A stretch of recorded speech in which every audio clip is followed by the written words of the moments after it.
ভেবেছিলাম তোকে ভুলে যাব। হ্যাঁ, আজ অবশ্য তোকে মনে রাখার মতো কোনো কারণও নেই আমার কাছে। আমি রোজ ভাবি, জানিস, যে যতটা কষ্ট তুই আমাকে এই জীবনে দিয়েছিস, তোর দেওয়া সেটুকু অবহেলা বুকে নিয়ে তোকে অনায়াসে ভুলে যাওয়া যায়।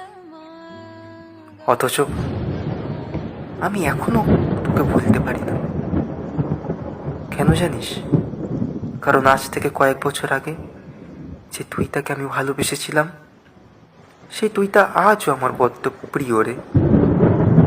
সেদিনের তুই আর আজকে তুইয়ের মধ্যে, হ্যাঁ, হয়তো আর কোনো মিল নেই, তবু সে আজও আমার মনের ঘরে বাস করে।